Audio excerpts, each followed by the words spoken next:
Um, Welcome, everybody. Thank you very much for joining us this afternoon. This is a part of Actsafe's Injury Prevention Week, and our session is support for performers' mental health before, during, and after COVID-19, as presented by the Professional Society of Canadian Intimacy Coordinators and Directors. My name is Will Heller. I'm a safety advisor with Actsafe, and I'll be the moderator for this session. The new normal for productions working during a pandemic has increased the awareness of the impact of mental and physical stressors upon cast and crew. How can we create a healthier set dynamic that not only supports the performer, but the production as a whole? How can we enter into this new way of working with a stronger understanding of what we ask performers to do and the potential consequences of those asks? What heightened awareness do we need when approaching intimate scenes? Our panel of intimacy coordinators discuss past and present protocols that are designed to help performers and productions alike. I'll take a moment now to introduce our panel. Sonia J.F. Barnett is Canada's only IPA certified intimacy coordinator and has been working in the field of sexuality for over 10 years. She's currently working as the intimacy coordinator on Guillermo del Toro's upcoming feature film Nightmare Alley and C. Megan Gilron is an actor's advocate, human sexuality educator, and intimacy coordinator with an extensive background in theater costume design, acting, and directing, film and television costuming, and youth facilitation. Faye Moores is an intimacy director, intimacy coordinator trainee, director, internationally trained actor, combatant, and professional actor, has intimacy directed various projects around Vancouver, and is a content creator and editor for the Professional Society of Canadian Intimacy Coordinators and Directors. Siobhan Richardson is a pioneer in the voice of Canadian theatre industry for intimacy in performance. A co-founder of Intimacy Directors International, she continues to perform as an actor, fighter, singer, and dancer. So my last words are thank you very much to our panelists and welcome to you all. Over to you. So I am going to get our presentation started. Awesome. So thank you so much for the introduction, Will. So we're just going to start by explaining a little bit about who we are. So we are part of the Professional Society of Canadian Intimacy Coordinators and Directors. It's a bit of a mouthful. We also go by NSIP, which stands for the National Society of Intimacy Professionals. We've kind of finalized that. So we're really excited to be here. We just want to cover a couple of things first. Our conversation today will touch upon sensitive topics, including trauma, suicide, and abuse. We will be talking a little bit about some of the things we'd like to see change within our industry and some of the things that we've seen within our industry. If at any time you feel uncomfortable or if you need to take a moment, please do what you need to do to take care of yourself. Our panelists also have mental health first aid, so if you are in need of extra support, please send Will a private message. Will inform one of us, and one of us we will try our best to come and support you in whatever way you need. So the first thing that we need to talk about before we get into like the mental health side of things is we need to explain what our role is for people who don't know. Intimacy coordinators are for film, intimacy directors are for theater. Today we're going to be talking within the context of film primarily. But the main three things we explain to people is that we are movement coaches, we are actors advocates, and we are a liaison between production and performers. But actually, our role encompasses so much more than that. And I'd like to throw it off to a couple of our other members to kind of explain a couple of other concepts. So let's start with Megan, who's actually on set right now. Megan, why don't you give us what's another thing that an intimacy coordinator can do? Thanks, Faye, and thank you, Will, for the introductions. Yeah, I think that our job encompasses aspects of mental health, aspects of inclusion and advocacy for individuals. We're now starting to, fortunately, see that the storytellings and the narratives that the mainstream media wants to tell and the audience wants to hear and see have a more varied and nuanced diverse field of experience. And so we want to see stories about queer people. We want to see stories of trans individual, of BIPOC experience. So we want to make sure that our training and the things that we can support also include those aspects. A lot of our work stems around boundary negotiations with performers, because while we're telling the story of a character, we can still actively work with the performer's own boundaries in telling that story with the choreography. So making sure that everyone's consenting and informed consent is given for all of the stuff that we're asking of our performers. We're also negotiating conflict a lot of the time. I think we're helpful in including different tools and techniques for communication that can best support not just the cast, but also the crew. So yeah, I want to pass it off to Siobhan and talk about, I think you said you wanted to talk about a little here. bit more. Yeah, so it's encompassed in all of this. Part of what we do is we are, as it were, beacons for the new normal. There's definitely been a lot of conversation over the last several years about how we want to change our workspaces. We have an awareness of there are some things that aren't working, but not everybody has an innate understanding of how to help that to happen. And your intimacy coordinator often is someone who has some of those resources, because especially the way we like to train and work has a lot to do with educating. I mean, Megan talked a little bit about, like, for instance, a queer story with IBPOC experience. So intimacy coordinators are people who have spent a lot of time with that information, are in the midst of working through their own process of that, and as such can help other people establish that. So our workspaces we can help to call in people to conversation, and in a kind and generous way. Ideally, we are helping to create conversation that raises our awareness and creates our updates our common sense.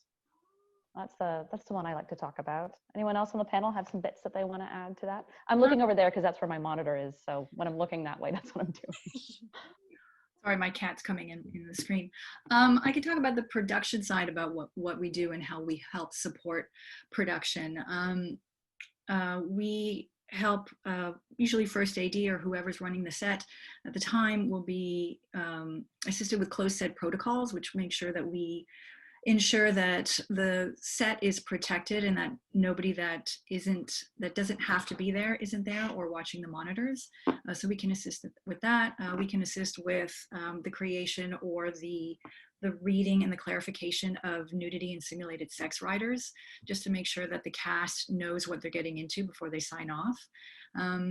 We're also well versed in the local harassment laws and resources anytime anybody needs anything. And of course, we're now dealing with COVID-19 protocols. So we assist in, as this panel is going to be discussing further, how our intimacy works with the current COVID protocols that are now being put in place across the country. And to piggyback on that, along with those assessments, when you get us involved early enough in the process, we can help to streamline those risk assessments and to help with budgeting and that kind of thing, only insofar as here are things you need to be looking out for. So we can help you with understanding what those line items are well in advance, so there's no surprises, or there's, well, fewer surprises later on. Awesome. So the role of being an intimacy coordinator is very multifaceted. It does transcend beyond just these three components. To break it down a little further, this is when we encourage an intimacy coordinator to be involved in a production or be involved on set. Anytime that I'm gonna list through these really quickly, and because we're gonna be touching upon a couple of these things, but we're really gonna focus on one point, and we'll explain what that is in just a second. But we encourage intimacy coordinators to be involved anytime a production calls for nudity or partial nudity, regardless of gender, regardless of sex, regardless of that. Consensual sex between two or more people, and we're talking about depictions, simulations, non-consensual sex between two or more people, consensual and non-consensual sex acts, so those would be depictions of oral sex, manual stimulation, intimate touching, any sexual violence, like consensual or non-consensual depictions. That's where we can see a little bit of like BDSM representation or kink, or we can see non-consensual sexual violence as well. Self-stimulation, kissing, any intimacy between youths or between youths and adults, because there's that extra aspect of advocating for a youth to make sure that they understand what's happening and what they're being asked to do, especially when there's a parent figure in between them and the asks. So we can talk about that a little bit as well. And scenes of or that demand a heightened state of emotion from performers. So for example, if they're performing trauma or hysteria, emotional breakdowns, panic attacks, anything that may put the performer at risk. And that's the main point that we're going to be talking about today. It's not necessarily a point that many people think about. We're going to talk a little bit about the trauma aspect, and this information comes from Esther Giller from the Sidran Institute. It is a study from 1999. However, it does have a lot of great definitions of what trauma is, and that's how we're going to frame what our definition of trauma is. So trauma is extreme stress that overwhelms a person's ability to cope. And there's no clear divisions between stress, trauma, and adaptation. Stress reactions from psychological trauma can manifest in the physiological, and Sonia will discuss that in just a second. But the main point is that it's an individual subjective experience that determines whether an event is or is not traumatic. Trauma is defined by the experience of the survivor. So for example, if I find something, trauma will manifest within me differently then it'll manifest within Megan, differently than it'll manifest within Siobhan. It's completely a subjective experience. So if we're operating from that definition of what trauma is, that's kind of the lens that we're looking through today. I'd like to throw it over to Sonia to talk a little bit about the psychological trauma manifesting in the physiological side. Yeah, we're experiencing a lot of sustained increased levels of anxiety, and that comes from our stress hormone, which is cortisol. And usually that helps us with our fight, flight, or freeze, sometimes fawn methods in dealing with what we consider dangerous or fearful and how we protect ourselves. Usually that dissipates over time. It's a good thing at a certain level, but if the levels of cortisol don't deplete, then it can, as Faye mentioned, it can manifest physiologically, and that can be in any type of physical appearance that we've got. We can either have anxious levels, we can feel depression, we can feel sweats, we can lose our ability to speak properly, we cannot sometimes think straight. And everybody's experiencing different levels of that anxiety right now because of the COVID pandemic. There is no end in sight currently, and it keeps fluctuating. Sometimes we have good days, sometimes we have bad days in terms of the rates. And we just don't know what's happening. So we don't have the opportunity for those cortisol levels to lower. So we're experiencing these increased levels that can affect the way that we deal with our families and schooling and, of course, with work. And another, Siobhan, do you mind going into a little bit of detail about like maybe the different trauma responses or anything that you'd like to add in relation to this? Sure. So the idea of fight, flight, freeze, or fawn, like a lot of people think it's just fight or flight, but we know also that there's freezing and fawning. And there's also that moment of freezing when something first happens, there's like an assessment period. So what this means insofar as something longer term is that, to continue off of what Sonia was saying, we have these, like, as an experience of it, we have like some people you'll notice are angry, or they're living in a lot of shame, or they're living in a lot of blame, like something in their interactions continues to be adversarial. And so fight doesn't always mean that I'm going to come out punching you, but there's something in my operation in the world that is what we might call defense mechanisms. Fight or so freeze when you don't want to do things. We also have, when we're caught in anxiety, sometimes we have overachievers and underachievers. Some people just want to do things and do things and do things. They have comfort in achieving things. They are able to move through the world by going from one task to another. Other folks find themselves underachieving. Maybe they're sleeping all the time. Maybe they're watching TV all the time. And this is not to say that this is in no way a judgment that one is better than the other. Judgment has nothing to do with any of this. It's really to have a sense of, this is what your system is doing because it's responding to this long-term situation.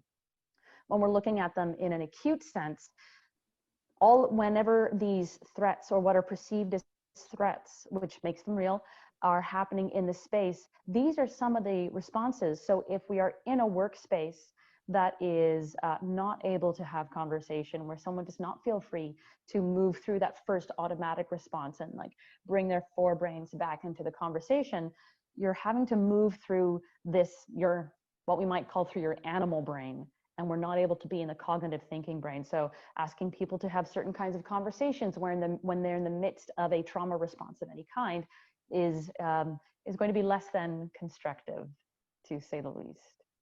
Fawning, in case people don't know what that is, those are the perhaps placating actions. Sometimes, depending on where you are in that spectrum, they might be begging, they might be complimenting, but something to respond to that trauma by placating, by dressing to say, look, I'm no threat, I'm no threat. And that's where the fawn response comes in. Awesome, thank you. So the main, and this is within the context as well. Like we're thinking about it within the context of this big world-changing thing that is COVID-19, or that is the pandemic. But this study was done in 1999. So this is before we even knew that COVID-19 was coming down the pike in 20-21 years. So but the main thing we wanted to address was that it's not an event that is traumatic, it's a person's experience of that event that can be traumatic or that can manifest trauma. And Esther in this study goes into what a couple of different traumas are. So we have single blow versus repeated trauma. So single blow might be a natural disaster. It might be something like an accident. It might be something like anything that just happens once, and that's the experience. Or repeated trauma. Repeated trauma might be violence. It might be other manifestations of a trauma that is repeated over and over again. There's also natural versus man-made trauma. So we have natural trauma, which can be natural disasters, pandemics, and then there's man-made trauma like war, assault, things like that. And as traumatic as single blow traumas are, the traumatic experiences that result in the most serious mental health problems are prolonged and repeated. So this is where it gets a little interesting, because we're thinking about it in the context of film, where we're potentially asking performers to perform a character who is experiencing trauma or going through a traumatic experience over and over and over again through different takes, or if we're thinking about in the context of theater, potentially every day, up to 8 times a week. So the study goes into about like the way that trauma manifests, or at least the most common factors that leads to trauma. And we'll talk a little bit about how we can mitigate this later on in the presentation. But typically trauma that sticks around is human caused, it's repeated, it's unpredictable, multifaceted, sadistic, undergone in childhood, and perpetuated by a caregiver. So already we can see that even though this study is looking at a personal context, we're looking at all of these different factors that we might see within film. Human caused, because it is a human-led production process. Repeated, when we're looking at the different rehearsals and takes. Unpredictable, if we don't necessarily have somebody in there to help actors navigate how to perform trauma or how to perform intimacy. So those are a couple of the different concepts. I'd like to offer to any of the other panelists, is there anything else that you'd like to talk about, just about these points of trauma, how these are kind of like the hallmarks of the most common trauma that we see within individuals? I can throw in with the different types of trauma that people are experiencing. Many people experience intersecting levels of stress and trauma, and we're seeing a lot now. 2020 is proven to be a very interesting and difficult year. It's not just the pandemic, but we've got police and institutional brutality against BIPOC. And when we say BIPOC, that's Black, Indigenous, people of color. Racist attacks against Asian people because of blame thrown onto them from Wuhan. Lack of access to physical and mental health care. We may consider ourselves very lucky to have a universal healthcare system in Canada, but the access isn't the same for everyone. The equity levels are very varied. Very varied. We're seeing a lot of problems of who has access to public testing sites right now. That's become a very difficult and challenging thing to navigate. Loss of employment and housing, or housing. Loss of childcare or problems with schooling. Today in Toronto, we're still experiencing difficulties of sending our kids to school. So having to deal with where your kids are going to school, if they're going to be at school, or if they're going to be in a classroom or at home, and how you deal with that if you're going to be on set. It's very difficult for a lot of people. And also, of course, the sickness and death of loved ones because of the pandemic. So we've got this whirlwind of trauma happening for a lot of people, and we have to make sure that when we get to set, we're very empathetic of those around us, because we just don't know other people's experiences. Thank you, Sonia. Siobhan. Yeah, I wanted to add to that. So, but first jump off of something that Sonia said. Our endeavor as intimacy coordinators is to help create a workspace that is the most conducive to work that allows the performer to enter a space of vulnerability. Right now, that's that much tougher to do because of all of these external stressors that we're always under. So there's an additional level of support and time and thought that needs to go into creating that brave, workable space in which we can ask our performers to be vulnerable. Something I wanted to add to this talk of trauma in our workspace, when we are performing stories of trauma, some people think that for it to be good acting, that the actor must take away trauma, that they must actually experience it and therefore carry it on. And if they don't feel it, somehow they have done a disservice. But I'm thankful for this space to be able to let you know that that is not true. You are able to perform a scene of trauma without taking it on. It doesn't make you a bad actor if you aren't feeling that or not taking it away that night. In fact, you improve your abilities as an actor to dive into the vulnerability of it when we are able to find a way to step out of that space. So we're trying to find that within this pandemic environment, but I want to make sure that there was an understanding that performing trauma is not the same thing as undergoing trauma. It doesn't need to register in the system in quite the same way. Awesome, thank you. That's a great point. And to kind of segue from what Siobhan was saying, we look at when trauma manifests within the body, these are the things that it can lead to. So we're noticing that people who experience trauma, there's a higher rate of substance dependence and abuse. This is also compacted by the pandemic as well. We'll get into what those statistics are in a couple of slides. We see an increase in personality disorders, particularly borderline personality disorder. And we see a lot of depression, anxiety, including post-traumatic stress disorder, dissociative disorders, and eating disorders, to name a few. And when we look at this list of different symptoms or consequences of trauma, there's a lot here that we can apply into our work as artists.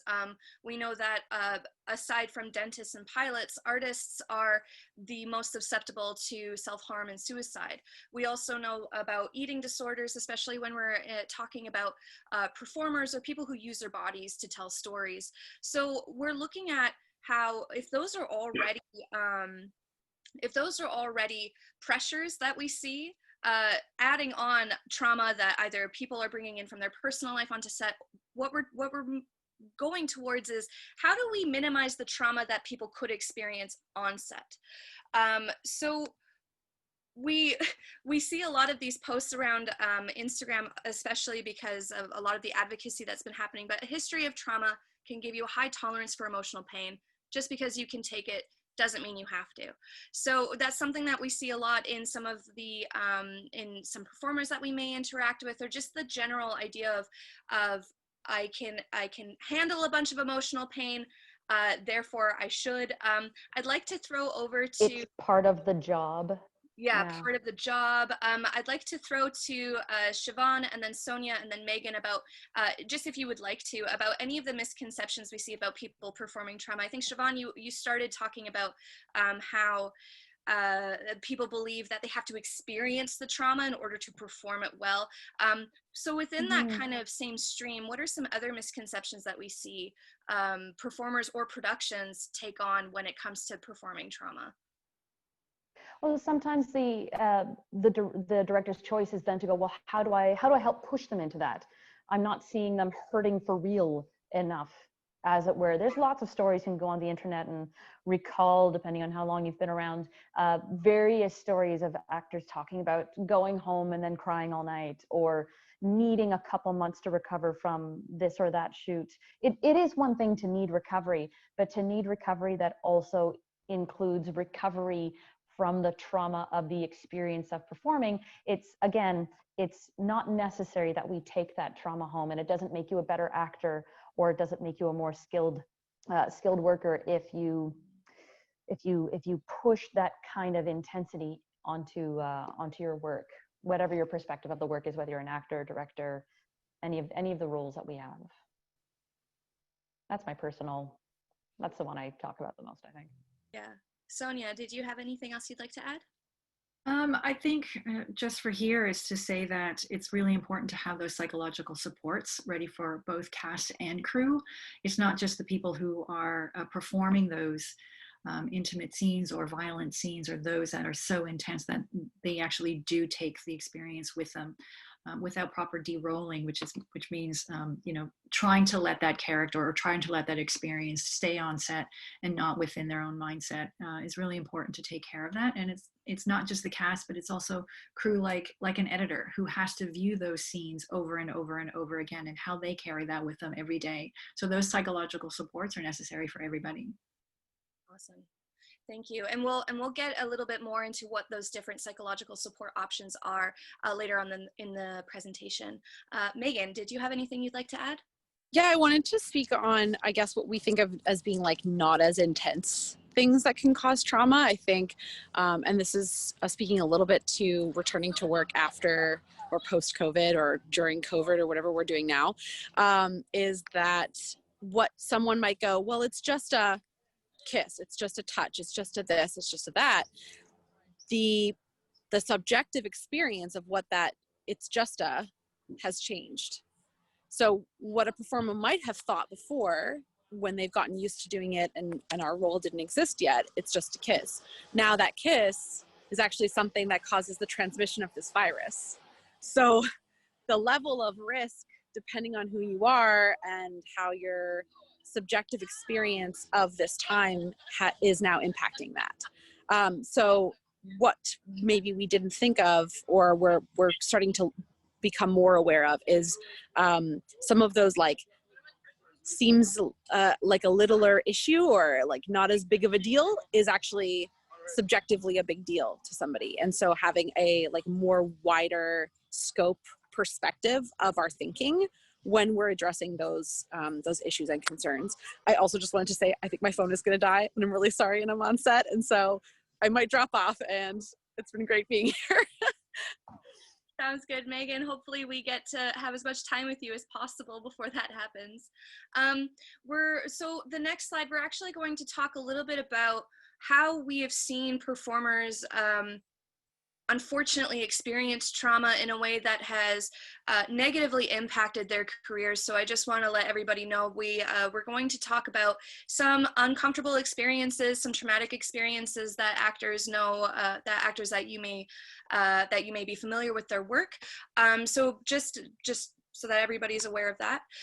We're going to talk a little bit about Shelley Duvall's experience in The Shining. So a lot of people remember Shelley's iconic portrayal of her character within The Shining, but the process in order to perform that was extremely toxic and abusive, and had really severe consequences for Shelley. A couple of the things that we see, and this was done in 1980, so we're going to look at a really old example, and then we have a couple more current examples. But if we look at we're going to keep those trauma factors in mind, but a couple of the main points that came from Shelley's experience.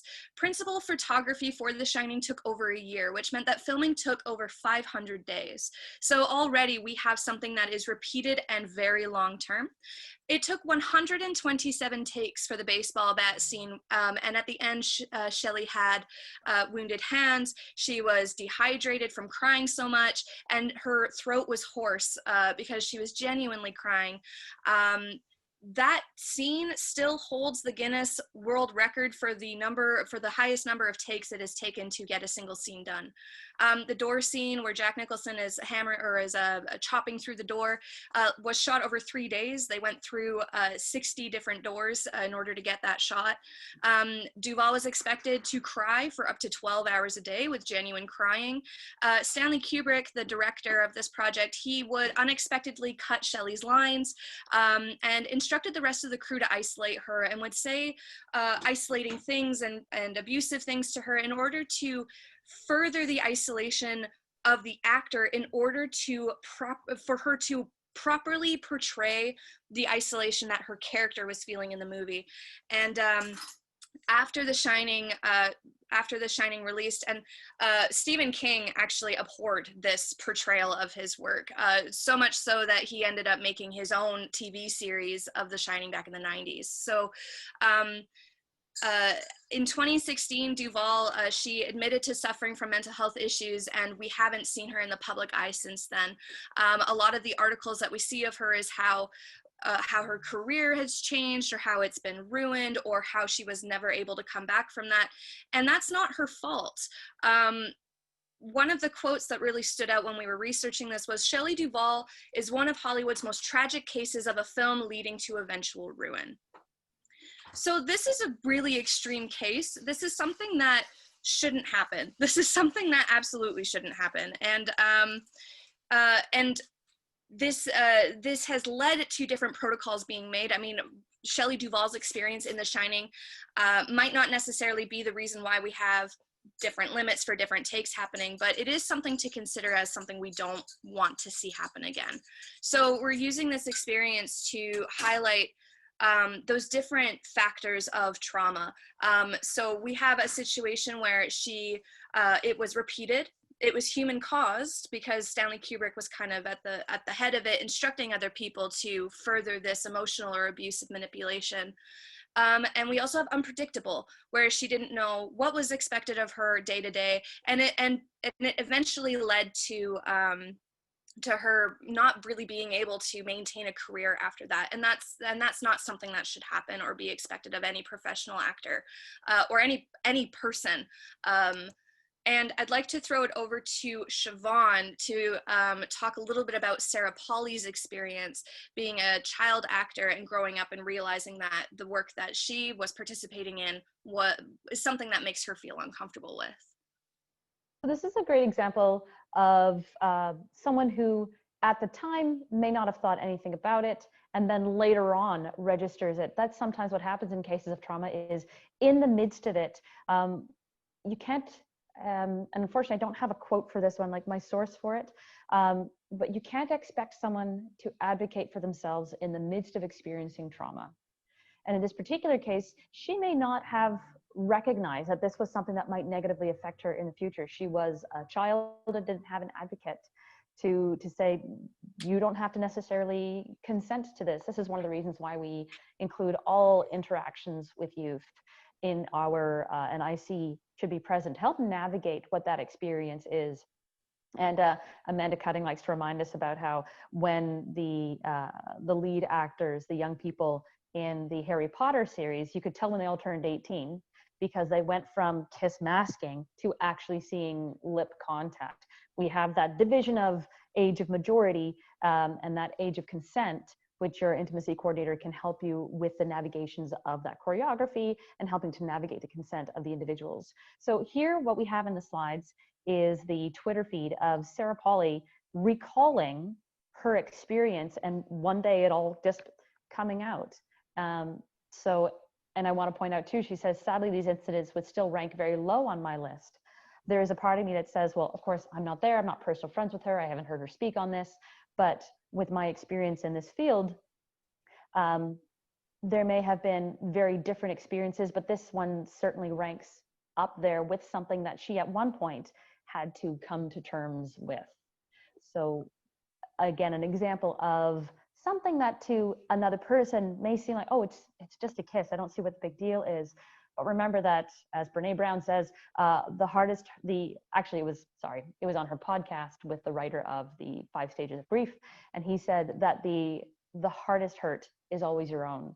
When we're in the midst of experiencing it, that is the most important thing happening at that moment. So having an advocate to support is essential to help people navigate potential difficulties. And then when we unfortunately screw up, or when we unfortunately have unknown factors that create higher stressors, there's someone there to help those individuals through those moments, ideally. And something that Amanda often talks about, she's been an actor's advocate for a lot of youth, and unfortunately, she was unable to be here today. She's on set right now with Megan, doing the work that we're all talking about right now. But something that she discusses is that when you have a youth performer, typically there's a caregiver or a parent or something like that, or someone like that who kind of has the decision-making power to kind of say, yes, my child or whoever, yes, my child is okay with performing that. And that's where we try to step in and make sure that when we're asking you, so for example, if we're in a situation where we have a situation similar to Sarah's, where we have an overaged, or in this case, it was a 26-year-old man kissing a 13 or 14-year-old child, we have a situation where if there's a conversation with her caregiver who might be on set, or her the person who kind of has that signing authority off that, they might say like, yep, no, they're totally okay with that, they understand that. It's about taking that extra step to one-on-one talk to that youth performer and go, this is what we're asking, how do you feel about that? Do you feel comfortable with that? Because there are alternatives, there are adjustments we can make in order to make this experience comfortable for you, because this experience that Sarah Polley is talking about is one that we want to avoid as well. To be able to look back on certain events and realize that they are creepy, as she has said, or traumatic, that's something that we want to avoid as much as possible. We're going to throw over to Siobhan, who can talk a little bit about actor brain and a couple of the discoveries that they've made about how actors' brains work when they're in the middle of performing, or in the middle of just being a real life person. I'm a bit of a science nerd, so this stuff to me is endlessly fascinating and exciting. So there's been a couple of different studies of having actors in a functional MRI machine to see how their brains are lighting up in the midst of speaking and conversation and acting. And in this particular study that we're referring to here, doing something in an accent. So it's not quite themselves. There's a little bit of a layer of artifice, and then pretending that they are a friend, as opposed to a role they have studied and one that they take on. So first of all, what is so fascinating to me is that when actors are acting, the brain does not register it as lying. It does not come from the same place as artifice. It's coming from like a recall center. Some actors who use an image-based practice, the image parts of their brain light up, as you would expect, but not the lying parts. It's not just something that we put on. We're not entirely ourselves with an extra layer of something. In the Romeo and Juliet practice, they ask questions like, would you crash a party as themselves? Would you crash a party in an accent, and responding in an accent? Would you crash a party once in the character as Romeo?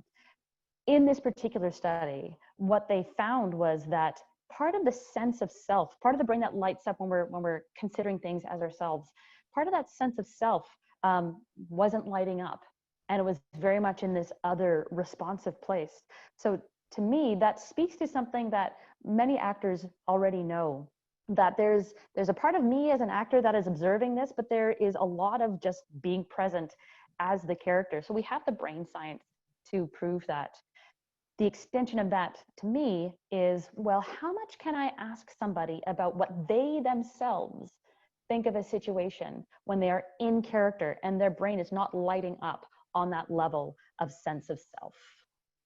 So I wanted to give you that sense of thought, because when we're asking actors to make changes on the day between takes, I don't know that we could consider that fully consent if we are not sure if they are still in character. I think it deserves a question. I won't speak to conclusions one way or the other. That's not my role here, but only to present you with this idea that what is an actor's job on the day? Is it to negotiate their business, or is it for them to perform and bring a particular character to life? And like something that really intrigues me about this quote that we've pulled from the study, and the sources for all of these, they are on the slide. If you ever want to look them up, feel free to take a little screenshot of that source if you need to, if you'd like to look into this some more. But this last sentence, this might suggest that acting as a neurocognitive phenomenon is a suppression of self-processing. And that makes me wonder, there aren't a lot of studies out there that that are similar to this, where we look at an actor in an MRI sort of context, or with through an MRI study. But this idea of suppression of self-processing, and that makes me curious about, if there's a lack of self-processing, does that impact the way that performers either take on or let go of difficult content that they're performing? So it's something that I'm curious to see if there are more studies that come out, something to think about, that if there's a suppression of self-processing, does that lead to a higher risk of trauma manifesting in the body, or trauma manifesting from different experiences? So we've brought up COVID-19 a couple of times. We've brought up the context of the pandemic a couple of times, but now we're really going to start looking into what are we doing about the pandemic, and how is the pandemic affecting us or impacting our role in our job. So the body uses a surprisingly similar set of responses to a broad array of stressors. And if stressors go on for too long, so if they're chronic, they can make people physically sick. So that's us talking about the psychological trauma manifesting in physiological ways. And these are some statistics from the Canadian Mental Health Association of Ontario, where 70%, and this is only within the context of COVID, but this is what they're saying, 70% of Ontarians believe that the province is headed for a serious mental health crisis. A quarter of respondents in that survey reported consuming more substances, which includes alcohol, recreational medicinal marijuana, and other substances as well. A quarter of the respondents reported drinking more, and 80% of Ontarians worry about what a post-outbreak future looks like. So if we're looking at those statistics, performers in Ontario are going to be part of that 80%. 80% of Ontarians doesn't denote between performers and pedestrians and accountants, and we can assume that our performers potentially could be within that 80%, or within the 70% of people who are worried and who are thinking about Ontario heading towards a mental health crisis. So we're going to talk a little bit about how we reduce this, and we're going to, this is where we can throw it over to a couple of other panelists to talk about this, but these are some of the things that we talk about in terms of how do we reduce trauma from happening on set and in our jobs. So a couple of the recommendations is making sure that all of our intimacy coordinators have mental health first aid, so that they can readily support actors who are going through anything that is difficult to process. And we have readily available resources for anybody involved: hotlines, chats, open clinics, on-site trauma counselor if needed. I'd like to throw it over to Sonia to discuss a little bit about those sorts of resources. You've touched a little bit upon making sure that hotlines and resources are available. I'd like to hear a little bit more from you about maybe what you do in your practice. Yeah, in terms of hotlines in Ontario and also across Canada, the crisis hotline saw something like a 300% increase in calls since March, which showed that there were a lot of people experiencing these immediate crises that they didn't know how to navigate through. As a result, I became a crisis hotline responder to help those organizations carry that load, and it is ongoing. Because the pandemic is ongoing, because we still have no end in sight, that those crises and those trauma experiences aren't depleting. As Faye mentioned, that our sets and our productions should be responsible for offering those kinds of special services to those in need. Of course, your unions are going to have those resources as well to check out. What we have to understand is that when we are on set And whether we know that people are having a trauma response or not, again, I'm bringing up the term of empathy and how important that is. It's important to see that some people may say that they're fine. They may look fine, but they're actually not fine. You know, there are a million reasons why they're going to say they're fine. That they don't want to impede production. They don't want to slow it down. They don't want to be seen as not being able to perform their jobs. Doesn't mean that they're not experiencing that trauma. So being able to like Faye was mentioning, the ICs, a good IC is well versed in understanding trauma responses and how we can see somebody going through those responses. That's also important for us to be able to see what's going on set with both cast and crew, and making sure that you're creating an environment where it's okay for you to say, actually, I'm not doing okay and I need to talk to somebody. That inclusion in the environment is really important for somebody to know that should I need it, there is somebody there for me that I can talk to. Awesome. And Siobhan, do you mind speaking a little bit about some of the other points that you hear about scheduling or about talking about things ahead of time, those things that might mitigate those aspects? Absolutely. And I think in a later slide, we're going to talk a little bit in more detail, but one of the big things that we can do is, and something that is essential to the craft of intimacy coordinating and directing, is front loading, doing as much talking ahead of time to set out what our parameters are. So it's great to have hotlines and things available. It's amazing if those are included with the offers of employment, on breakdowns, letting people know that here's our link to, these are the resources that may be available. Front loading a lot of that information helps your actors and people who are going to engage in the project, helps them to know that there is trust there, and a normalizing of this need to support mental health. When it comes specifically to scenes of intimacy, arranging as many details ahead of time as possible is preferred, as opposed to asking somebody on the day, what are we doing, or arranging that choreography on the day. Giving them time ahead of time to understand what's happening, to think about any risk factors, and then any questions can be addressed ahead of time, again, as opposed to trying to do it on the day when we're worried about time and money and flow of our workday. And along with that, I would also recommend that it's about the resources that are available, time to do things, open communication, but also considering, again, what are my personal areas of support? Do I have a group of people that I can talk to? Everyone's got a friend, like I can talk to this person for this and this person for this. So who are those people for you? How do you support yourself with your physiological responses? Do I go home and take a bath? Do I go home and read? Do I take a long walk on the way home to just separate my brain space from the workspace and the home space? So it is a little bit about the set culture. It's also about our personal culture of how we are caring for ourselves in the best way, which can allow us to support each other when we need it, as well as feel more comfortable with asking for support when we need it, because we have normalized the practice of it. And Siobhan, I was wondering, do you mind talking a little bit about closure and about closure practices as another risk reduction measure when it comes to performing trauma or scenes of heightened emotion? Absolutely. So when we're talking about closure, we're looking at a couple of different contexts. One of them is this idea of bracketing. One is self-care, and one is self-compassion.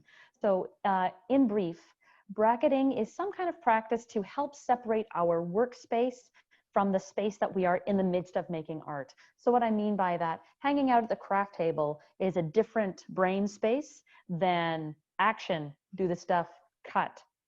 In film, we have it kind of easy in that we have a regulated process of beginning a take and ending a take.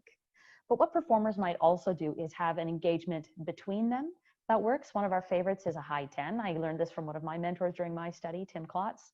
Do an eye contact, high 10, and perhaps even a deep breath in and a deep breath out, breathing right out from the bottom of the lungs. It's something that helps to cue both your mind and your body that we are now beginning the period of vulnerability, as it were, and then we do it again at the end of the take to signify the end of that period of vulnerability. It might be bracketed around the take, it might be bracketed around the work day, but it's something that helps people be in agreement as to what the expectation of our time and energy in that moment is. Some people are not interested in engaging in a paired practice, so we might do a solo practice. Myself, I just do I tag myself in and out. You might have something that you already do. Maybe it's a particular looking at your water bottle, taking a sip and putting it down. The key to it is we want to be mindful, not mindless. We want to make sure it's something that brings us into grounding as opposed to scrolling for dopamine on social media. When we're talking about self-care, those are the elements I was just mentioning, the ideas of what are the other things I do, my long-term care, and even my acute care of this is my mental health buddy, this is the person I can call, the person I know I can rely on. And then finally, in brief, self-compassion. In that moment of, ooh, I can feel something is happening right now, it takes a bit of practice, but eventually you can start to learn okay, this is where I put my hand on my heart and I say, it's okay, I got you. And then maybe I can reach out to somebody. Maybe I can feel it coming on. And I know that's when I need to breathe down, or that's when I need to stamp my feet a bit and get back into my body. So by having these various ways of approaching our system and helping create that bracket around the work, we're able to help the system understand when do I step into vulnerability, when do I step out, and when I am starting to experience a physiological reaction, can I bring myself into a grounded position and either continue with the work if that's what makes that possible, or know that I need to reach out and ask for some help and advocacy. Thank you. It's kind of like body maintenance in a different way. Like if you're a dancer, if you're a performer, a physical performer in that way, you can tell, okay, this is kind of feeling a little stiff. So then you know I need to stretch it. I need to warm it up. I need to do a heat pack or a cold pack or something like that. This is kind of like maintenance for the mind. So talking about the different things that we can do in order to go, okay, this is going to be difficult to do, but I can do it so long as I keep myself safe, secure, whatever it is that that you need to do. As a performer who has performed trauma before, coming up with closure practices was what helped ensure that I could perform the same action over and over and over again. If we're thinking about in terms of theater for violence, we start implementing something like fight call. When we have intimacy, we might have intimacy call. So suddenly, if you're performing a show every day plus a matinee, you're looking at performing the same violence 8 times a week, and then you add on your fight calls and your intimacy calls, and suddenly it becomes 16 to 24 times a week. So this is when these closure practices are really helpful. And when we talk about reasonable scheduling to allow for decompression and closure, it's talking to the actors like, this is the day that we're going to film that scene that we've been talking about. Maybe we advocate that it's performed at the beginning of the day so they don't have to spend the whole day thinking about the thing that's going to happen after they have lunch. There are different things that we can help mitigate that trauma. And when we look back on the trauma study that we can look at the different ways that we can mitigate it, like human caused. So long as the humans in it are talking and that there's an emphasis on the humanity and wellness of individuals, that can help. In terms of it being repeated, maybe a performer can go, I am comfortable doing this scene 3 times. I can give you 3 takes. Then we respect that, because that's the amount of times or the number of times that they're willing to repeat that trauma. Unpredictable. As soon as we add in rehearsals and as soon as we add in blocking, it can mitigate that unpredictable nature of it. We don't necessarily, what Siobhan brought up before, we don't necessarily want to change the choreography on the day, because that's when we run into the consent issue or the power dynamic of asking somebody to change things. And it can go on from there. But when we talk about set life in the context of COVID-19, so we talk about how we can see set life and trauma and performing all of that, but we have this added layer of stress when it comes to COVID-19. So the things that we're seeing on set at our various projects, we're seeing uncertainty about current protocols and how the way we used to do things before COVID fits into current working practices. So now we have to think about where we're standing. We have to think about the masks that we're wearing. We have to think about when are we washing our hands. There's a lack of basic communication. People naturally are slower, they're more sluggish, they're slower to process different things. Exhaustion, so suddenly a 4-hour day or a 6-hour day feels like a 12-hour day because we're not used to these hours, especially for some of us who have been in isolation for upwards of 6 months at this point. Detachment or disassociation or a lack of focus, resistance, irritability, or anxious outbursts, and that can be from actors, it can be from crew, and then lack of decision-making skills, people who might be reluctant to make a decision or things like that because of the stress that COVID brings on. And this is a great thing that we found on Instagram again, as this concept of pandemic pivot fatigue, where as creatives, we're so used to shifting, adapting, and making it work, but wow, if it isn't tiring factoring a pandemic into it. It's like as if our jobs as performers or artists wasn't difficult or nuanced enough, now there's this extra layer.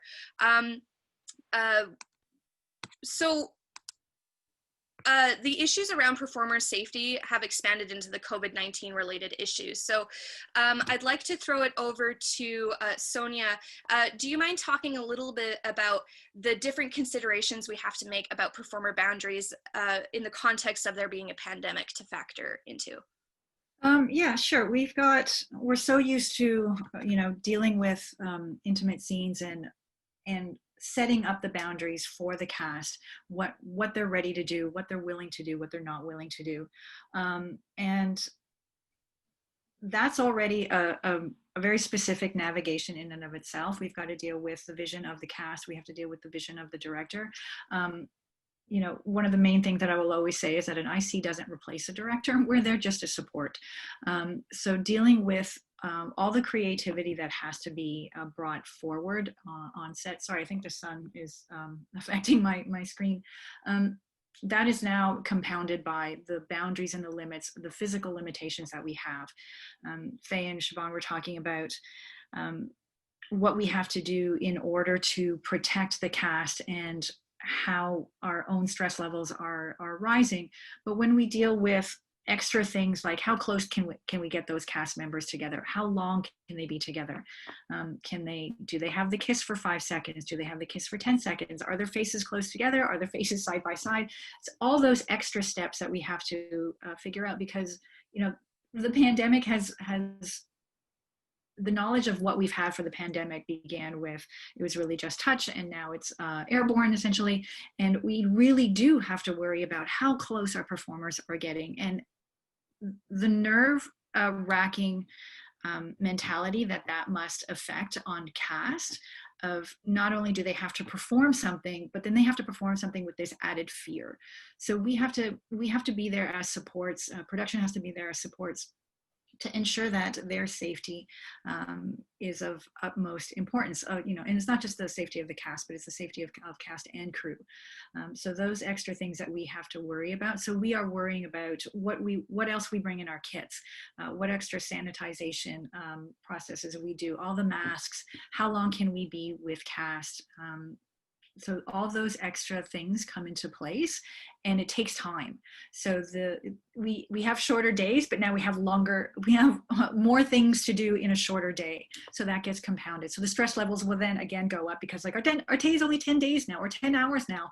And now we have to worry about taking breaks and taking the food breaks and taking the breaks for the cast, because we really don't want them in a closed setting for too long. We don't want the amount of takes that usually happens. So all those considerations are now creating this whirlwind of added stress that we do have to make sure that we take into consideration.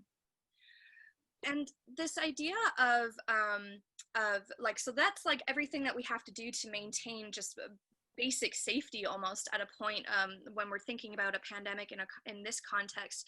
And then Siobhan, do you mind talking a little bit about the power dynamics and how this has changed since there's a pandemic, because now asking an actor to do something has many more implications and consequences and risks? Yeah.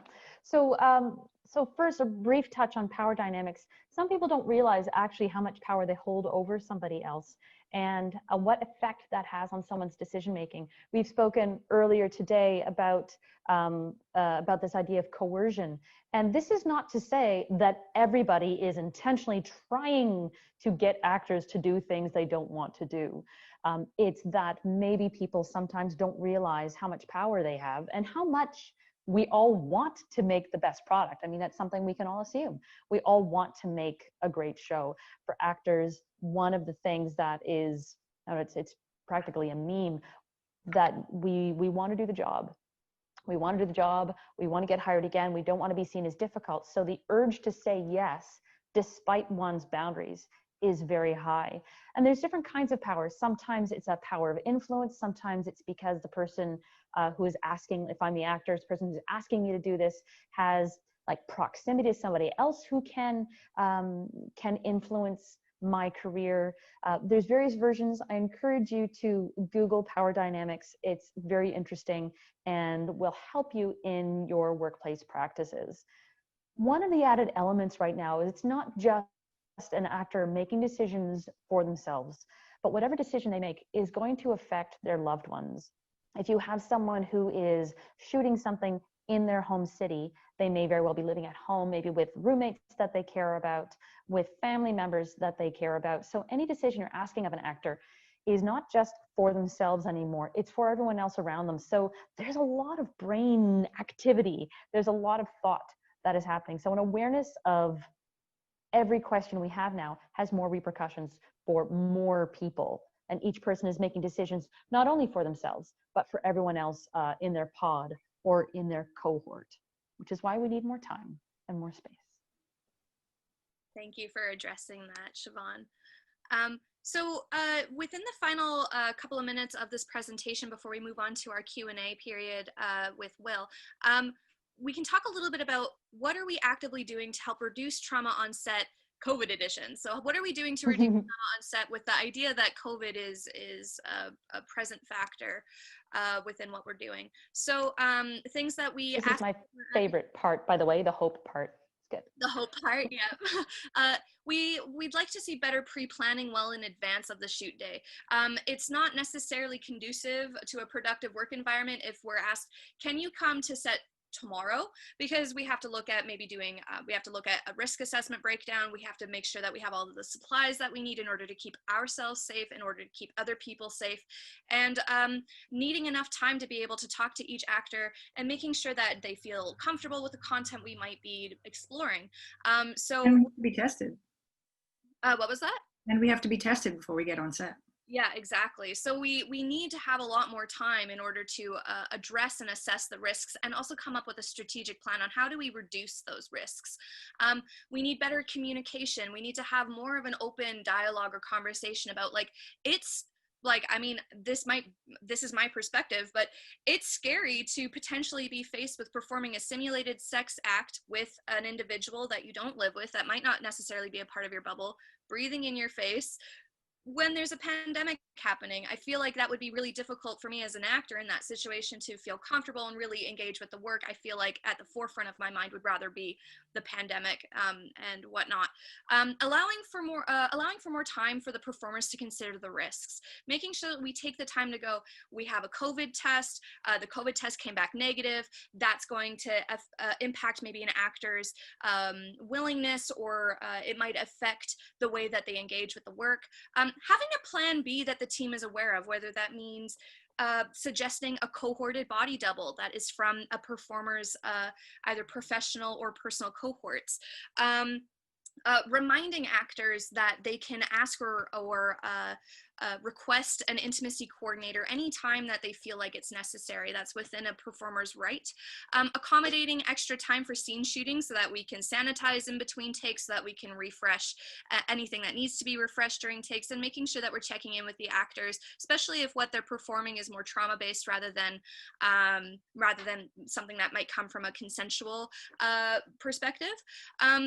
Adding a safety meeting at the beginning of every day so that we can reestablish and reinforce what those new protocols are in order to help people feel safe, and making space for wellness and humanity. Everybody is human. Everybody needs to feel safe and should feel safe and secure in the environment that they're working within. Artists shouldn't be an exception to that. And is there anything else, Sonia, Siobhan, that you'd like to jump in with about reducing trauma on set COVID-wise? Very briefly, so we talked about actors being able to request an intimacy coordinator, and remember, agents, that you can follow up with that as well. Sometimes it just helps to have a couple more voices to further ensure that this is part of the decision making that we'd like to see for the betterment of the actor and for the longevity of their career, and for to help to assure that the entire shoot will more likely go ahead. That's another one of those from a business perspective where we create that sense of security, which then leaves more space for that humanity and the wellness. Sonia, did you have something as well? No, I'm good, thanks. So a big thing that we run into is we need to explain the why. We need to explain why is it important to reduce trauma on set. And for some people this may seem obvious, but we do have to get into why is it beneficial for productions or for companies to be thinking about these things. We want to prolong the careers and lives of performers and crew. We don't want another situation similar to Shelley Duvall's case where trauma experienced on set negatively impacts the ability to be able to continue your career. We want to reduce the amount of burnout periods. We want sustainability leading to post-pandemic life. This pandemic won't be forever, but we want to make sure that our creatives can make it to that post-pandemic life without wanting to, I mean, it would be really difficult to go through a career change, for example, in the middle of COVID. Stronger support systems that will impact the broader industry. So every time that we interact with an actor or positively impact an actor or a crew member, that increases the chance of them recommending us to either another colleague or to another production that they might move on to, which only broadens that support system to help service the entire industry. Reducing the likelihood of delays caused by stress and trauma-related illness and injury, which ties into those burnout periods. And lawsuits are expensive. It is actually the responsibility of employers to ensure the health and safety of their actors. And the mental health side of things and the psychologically healthy workplaces side of things ties into that health and safety definition. So it might not necessarily be said that you need to have trauma counselors or you need to have a professional on site to help you with this. But you do need to be able to address you do need to be able to ensure the safety of your team. And it's easier to be a good person. It takes less energy to smile than it does to frown. So and also it leads to creating better art.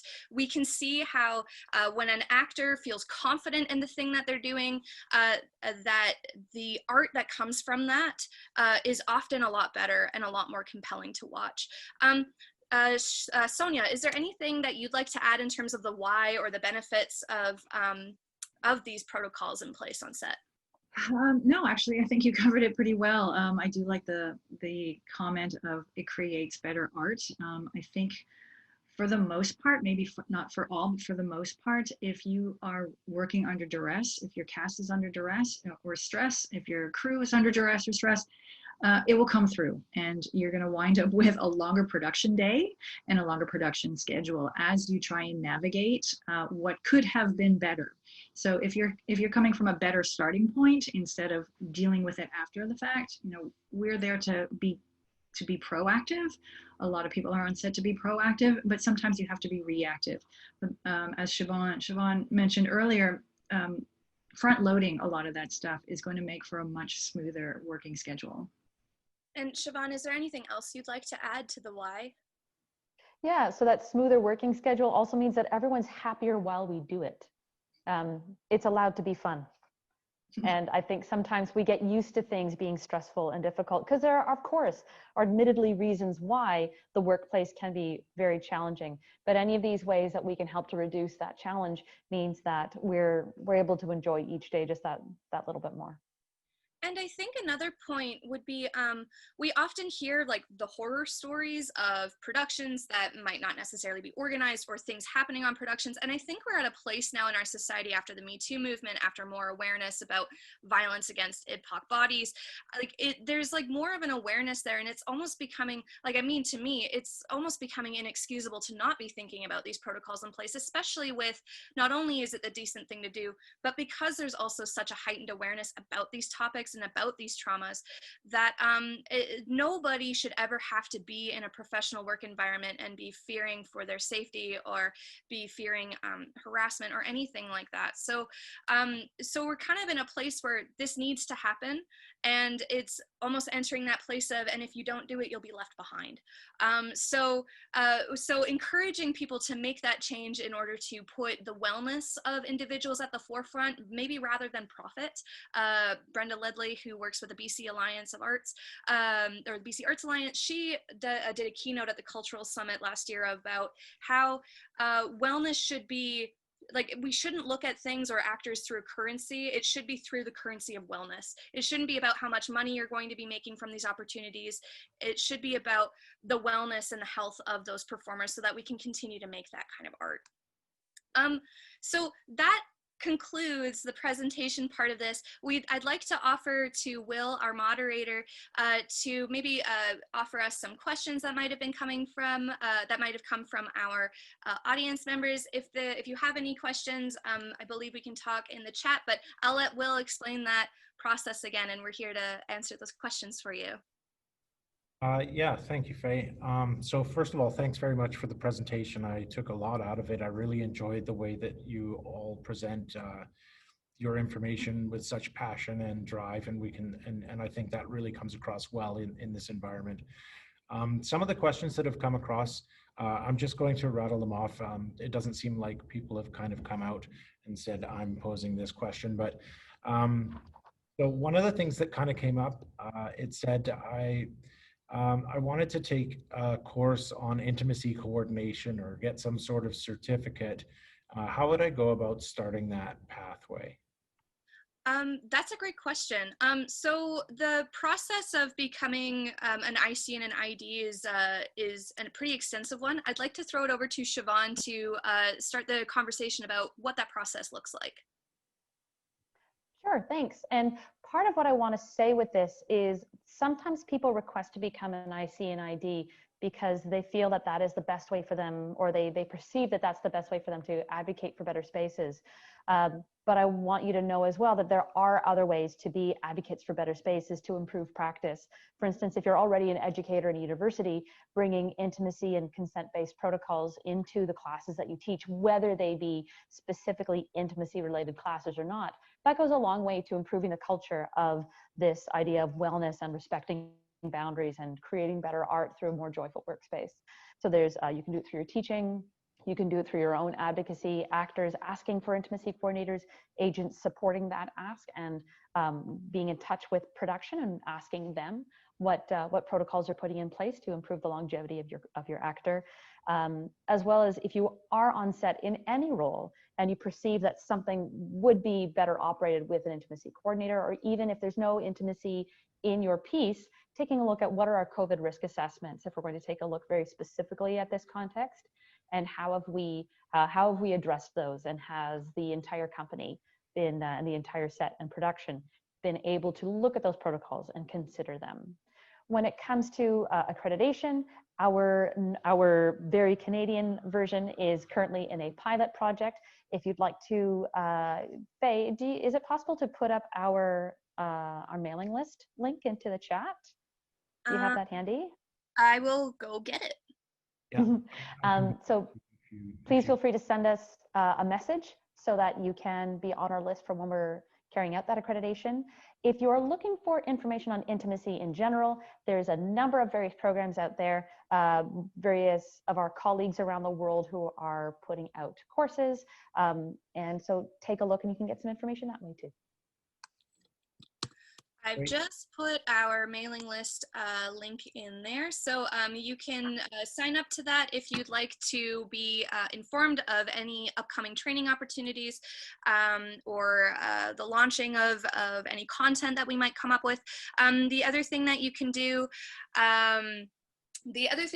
is you can email us at info@intimacysociety.com, and we can also forward you some information as well.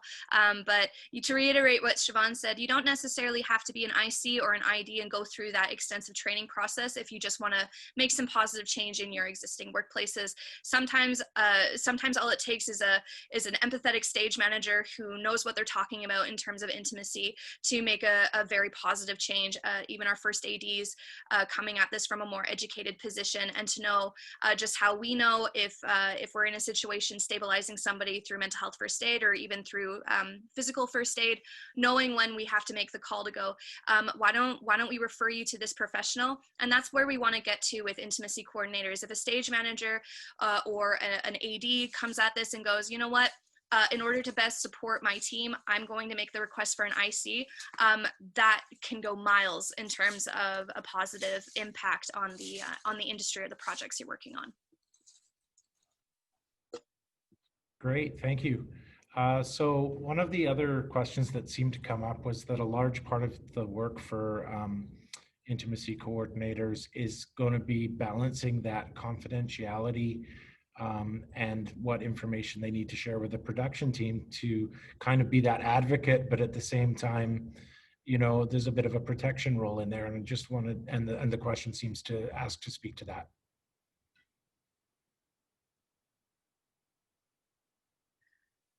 Do you mind repeating or reframing the question for us, just so we can? So the question kind of came around and said, do intimacy coordinators have to work in a protection of confidentiality mind frame, or is the sharing of information with the production team kind of more of a role that's played in order to be an advocate for the people they're working with? It's a combination of the two, and then I'll throw it over to Sonia, who can speak more to her practice on set, and Siobhan, if Siobhan has anything to add to it as well. But there's a combination of, like, for example, if we are talking to the actors one-on-one about what their boundaries are, what they consent to, what are their concerns, that's something that we typically keep confidential, and so that we shouldn't, you know, we don't approach things by going, no, so-and-so isn't comfortable with that. We don't want to make anybody the focus of why something can or cannot happen. But going through it in terms of, like, if somebody confides in me during their intake that, you know, I have a bad hip, that just will help me think about the choreography that we bring into play and think about what adjustments I can make in order to help with that. We're not the consent police, so we don't come at this from a confidential perspective. And I'd like to throw to Siobhan actually to talk maybe a little bit more about that aspect, and then we'll jump over to Sonia to talk a little bit more about that confidentiality content. Sure. Yeah, there's a lot of misconceptions as to what intimacy coordinators and directors do. One of them that's out there is that we're the consent police and we're running around telling people they can't touch each other. Stop touching each other. It's not allowed. But really, our role is to find that crossover place in the Venn diagram where this is what this performer is confident in doing, this is what this performer is confident in doing, and then that's overlaid with, like, the director's vision and the writer's vision, so we find that ideal mix of what everyone is excited about, or what everyone's confident in doing, or what the challenges that people are excited to take on, as opposed to, oh gosh, I better do this because everybody else wants to. So consent is absolutely part of it, but I also like to talk about parameters and boundaries. Boundaries, people tend to think of that as the no space, but remember that boundaries are simply about defining the edges of the yes. So that we're talking about what parameters are we working within. So again, we're looking at the perspective of how do we bring our enthusiasm and joyfulness to the space while being mindful of the parts that are like, this is not for this space. Again, it doesn't hamper the art. In fact, your performers are freer because they know I can offer this, and this is not going to be violated in that. It improves our trust, and again, makes better art. And as part of our conversations is, what might I be able to share? If there's something that I perceive it's going to be helpful for me to share this with production, can I speak to this? And if someone says no, then we don't. And we find another way to facilitate whatever scheduling needs to happen, whatever choreographic adjustments need to be made, without violating the trust that's been given to us by those performers and facilitating the production. Oh. Sonia, did you have other things to add to that? Yeah, I like the way that you're talking about language, and we're versed in a language that maybe CAST isn't. So we ask for the directors to trust us if we're coming from CAST as their advocate, and saying they're not comfortable doing this, but we are not going to explain why. It's really not, for want of a better term, the director's business or the production business to know why a performer can't or is uncomfortable doing a particular act. It's just that we have figured out how we can advocate that position for the cast and translate that into something that the director can take. Siobhan mentioned earlier that we can change we can change what happens on the day. Like we are very well versed in alternatives to offer for a director. Should a cast member come and say, I'm not doing this today, I'm not comfortable doing this today, they will tell us, and then we'll have those suggestions for the director. But we will not reveal to anyone why a cast member will not or cannot or is uncomfortable performing something. That confidentiality is very vital in maintaining. Thank you, Sonia. Will, I think we're ready for our next question. Yeah, so I guess you kind of touched on a few different questions that had come across there and how that interrelates. I really enjoyed that Venn diagram visual about the relation between all the different parts that are moving and how that comes into script writing and direction and all of that. So that was really well fielded, I thought. So I'm just looking through the questions that I have here, and one of the questions talks about, now that we're in the days of the internet and kind of a new way of managing intimacy on screen, we're starting to see situations where in the future, kind of like in the Sarah Polley, I think, example, you're looking back as an actor, but you might not necessarily bring it forward yourself because of the way that the internet's so inclusive. How are actors managing their mental health and personal lives, having this record of what's occurred, maybe occasionally brought up out of context? And how does that relate to the intimacy decisions that you are making today?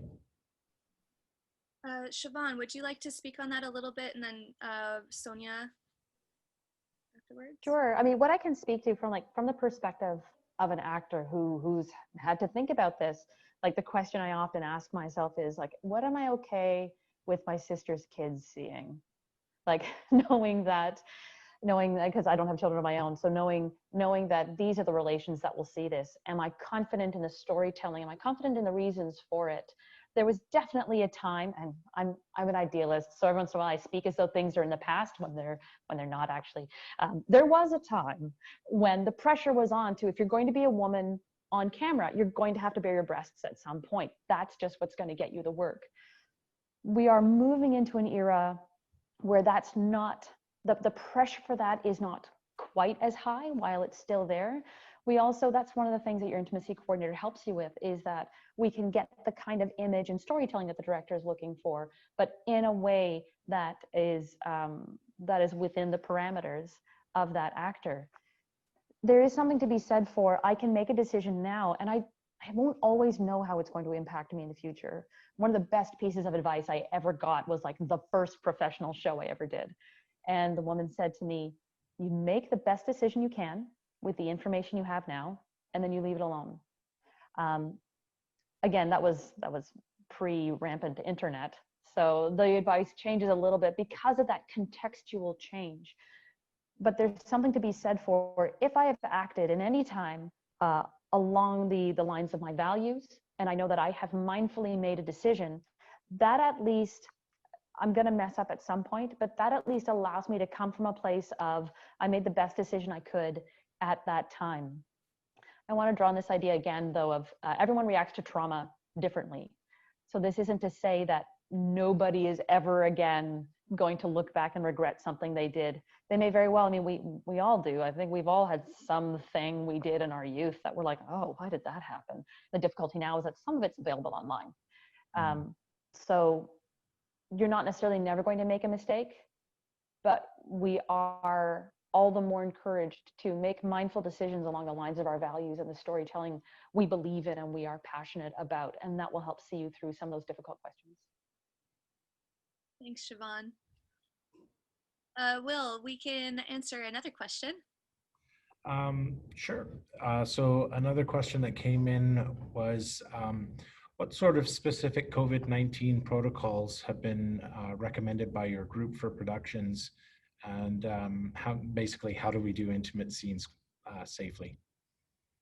I could speak a little bit to the different protocols that we're doing here in Vancouver. I'd like to offer a chance for Sonia to speak on that as well, to offer a Toronto perspective on the different things that she's doing. Sure, go ahead. Do you want to go first, Shay? No, I could go first, and sure, I'll go first. So what we're doing in order to help mitigate risks is we do something called a risk assessment breakdown. So NCIP has developed a risk assessment chart to go hand in hand with our COVID-19 risk assessment booklet. We have a book or a handbook that is a resource for intimacy coordinators to reference. We are also in the process of translating that over into the theater context. That's a project that Siobhan has been spearheading as well. But a couple of the different things that we're doing to specifically reduce the risk of COVID is that we break down the script. We assess what those different COVID-related risks are. So that would be anytime somebody is within 6 feet of each other, whether that be indoors or outdoors. What if they're talking, so like what is the risk that's associated with their vocals? What is the risk associated with heavy breathing if heavy breathing is involved? If there's physical contact, what's the risk associated with that? So we have this chart that helps us assess what the different risk factors are, and that helps us determine, number one, how risky a certain scene would be, and number two, what are the different things that we can offer to production as ways to reduce those risks. We might suggest consider cohorting this pair. If they're a romantic pair, maybe consider professionally cohorting them. Maybe if we have a request for a lot of background, maybe we ask that be a consistent group of background performers that pop up in different areas of the film rather than sourcing different random background performers to fill in that role. Other things that we are doing is we bring in our sanitizing kits. Let me just ask Eli, do we have a sanitizing kit ready? Okay, they all went out. They are very popular, but basically it's a little bag that we have that has hand sanitizer, mouthwash, and an external face spray in order to help reduce viral offloading for people that are more at risk of transmission. Again, saying like they're within 6 feet. So we've developed these different resources and curated these different resources where we've paired up with and collaborated with Kathy Cadler, who I think is actually present in the presentation today, coming at this from a nursing perspective of the different ways that we can adhere to public health recommendations while still doing this work. We might also recommend that people get tested at least 48 hours before the production, prove that they have a negative COVID test before we move on. And those are a couple of the things that we do in order to help mitigate that. I'd like to throw over to Sonia to talk a little bit about what she does over in Toronto. Yeah, we have different experiences. Every province has a different experience right now in opening up production. I think BC was actually first to open production. Toronto is slowly waking up, but we are moving forward. Every production will have its different COVID protocols. They will all adhere to the provincial protocols, but they may be going over and above to ensure extended safety and protection of the cast and crew, because so many people are on set and so many people are in close quarters for such a long period of time. Productions are putting together COVID compliance teams, and we'll have a lead. They will have the head COVID compliance officer. As an IC, we're supposed to become very good friends with these people to let them know how we're going to be dealing with intimate scenes and how we can support the production's protocols that are already set in place. Regular testing and screening. Before anybody steps foot on set, you have to be tested. Regular mask wearing, you cannot remove your mask. Even cast can only remove their mask really, and this isn't for every production, but so far standards are that cast are not to be removing their mask until camera is actually rolling. So that has to be put into place and checked on. That's why those COVID compliance officers are going to be walking around set to make sure that everybody's actually in compliance. Sets look very different. We have much further spread out wagons and all our our crew setups, they're all different. Video villages are different, isolated from the main parts of set. Meal setups are very different. There's no longer going to be constant buffet style where everybody's sitting in a cafeteria all together. Those are now kind of a thing of the past, and individual meal setups are put in place. Regular cleaning of all departments. Everybody's going to have their own special sanitization protocols to put through. Hair and makeup especially is going to be very diligent in protecting what is going on and what is being put on crew or cast. And putting into pods and cohorts. If you're working in one department, do not walk over across set to go into another department. That's a big no-no. We're just completely trying to protect who is walking around and trying to really rein in possible spread. Shorter work days. Breaks when you can have them, no meals when you're not supposed to be eating anywhere near set. There's all these very specific things put into place. And as an IC, we adhere to all those protocols on top of what we're going to be doing with intimate scenes. And Siobhan, is there anything you'd like to add on to with your experience with the different projects that you've been working on?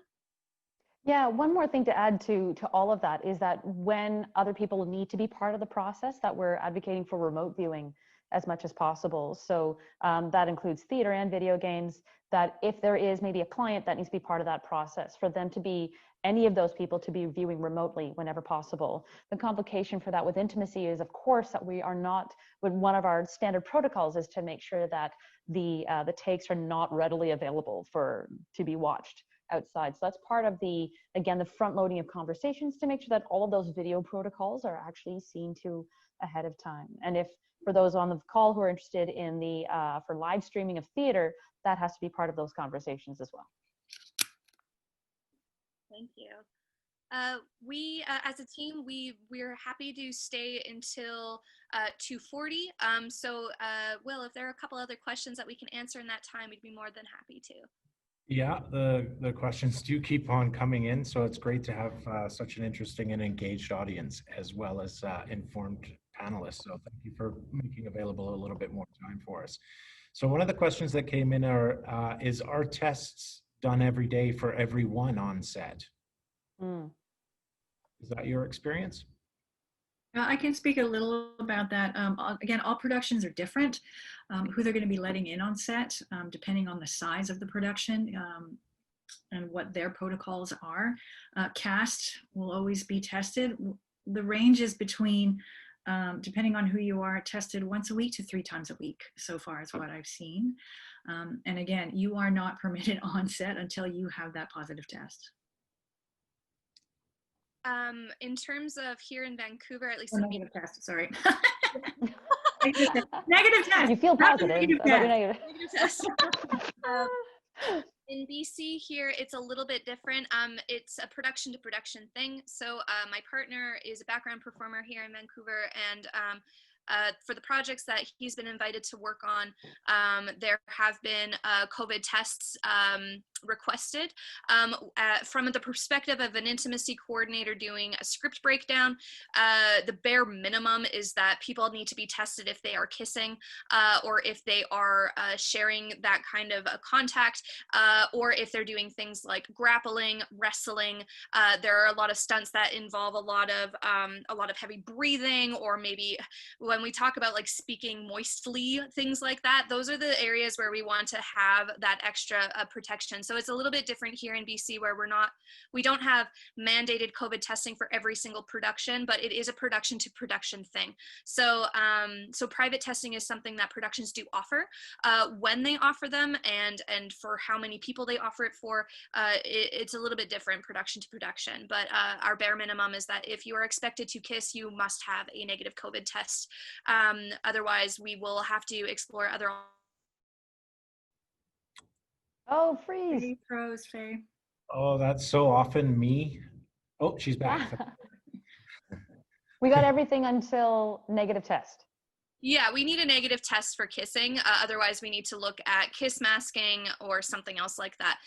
We just need to, it differs from production to production, but that is our bare minimum requirement. I wanted to mention with daily check-ins, as you may know, there's a lot of places who are also doing a temperature check and a questionnaire as you move on to set. And I just wanted everybody to know that some of those infrared thermometers, they don't have to point at your forehead. Check the manufacturer. They may be able to point it at the inside of the wrist or the inside of the elbow. For some people, pointing a thing at your head may not be something you want to do every day. So just consider that. Very good point. Mm-hmm.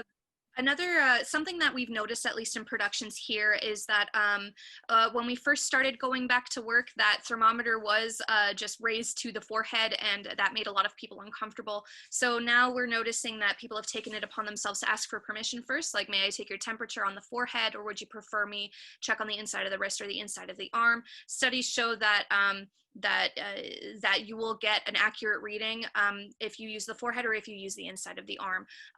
But asking for permission to even just point a non-contact thermometer at a person, the implications of that, of having a gun-shaped thing pointed at the middle of your forehead, is something that is uncomfortable for many people. Yeah, good point. Indeed. I think we're kind of getting towards the end of the session, and there's a couple of different questions here. I will do my best to forward all the questions to the panelists so they have an opportunity to speak to them later on, or if you check out their website and some of the resources that they provided earlier, perhaps they'll give you answers to those as well. So one of the questions that was just kind of coming in the end here was, are rehearsals with masks when preparing for camera sessions? So I think that the question is, when you're doing rehearsals, are people masked, and then when it becomes on camera, then the masks are removed last minute? Is that something that you've seen on sets recently? I think it will be a common recommendation to keep those masks on, again, until camera is rolling for that first official shot. Please be masked is what we're asking, really. Yeah, we in rehearsal, it also just helps everybody feel comfortable. It has become a norm for everybody to be wearing some kind of mask or some kind of face covering. So to do rehearsals in that way, I mean, Siobhan, you could probably speak to this a little bit about pre-pandemic choreography protocols that we follow. But like, for example, when before COVID, we wouldn't necessarily encourage somebody to practice or rehearse a kiss over and over again, because even before COVID, there are other viral transmissions that can happen. You know, you could get the flu, you could get, and like, if anybody is immunocompromised, that's another thing we have to be thinking about. But I'd like to throw it to Siobhan to maybe expand on that a little bit.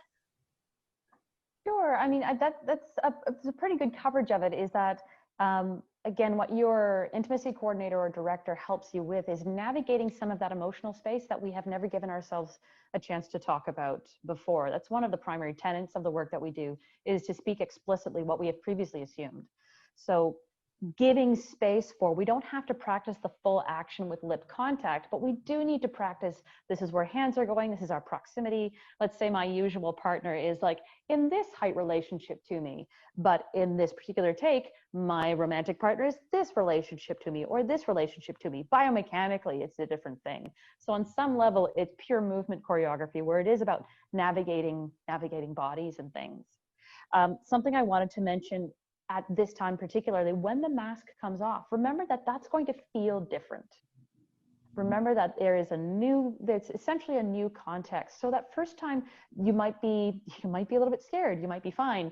So remember that that is an additional layer of the experience for that. And it's not that we're not trying to make everything scary, but just to help people be aware of what other circumstances they may not have been aware of before.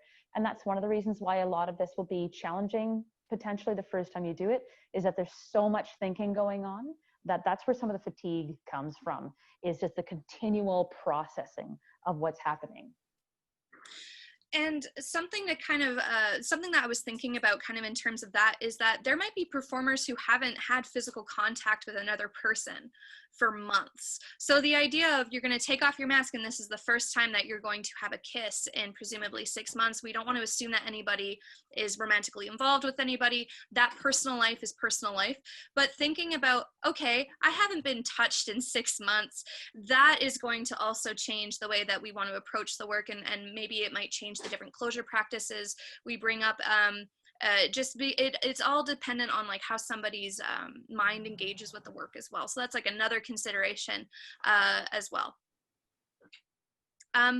I think we're at time. Some of us have to go and start working on some other projects. I have put our email info@intimacysociety.com in the chat. And we are still working and developing our website, but I have posted our MailChimp landing page if you would like to sign up for our mailing list and be notified when our website does launch and what training opportunities and other discussions that we're hoping to have. So I'll post that again in the chat. But if you have any other additional questions that we didn't have a chance to address, please send us an email and we'll make sure that the person who can best answer your question is able to do so. Great. Well, thank you very much. I wanted to thank each of the panelists individually. I'll start with Megan, though she's dropped off. Maybe somebody can pass it on for us. Sonia, thank you very much. Faye, and as well, Siobhan, for your contributions to the great session that we've had here. If you wanted to learn some more about the subject, actsafe.ca will have additional resources that are related to all of our APE Week presenters and panelists. One of the best ways of dealing with mental health and awareness is by showing support to everyone working to make a difference. So once again, I wanted to thank our panelists, and on behalf also of Actsafe Safety Association, I wanted to thank you for joining us today and supporting this annual Safety Week initiative. Thank you very much. Take care and stay safe. Thank you so very much. Everybody. Everybody.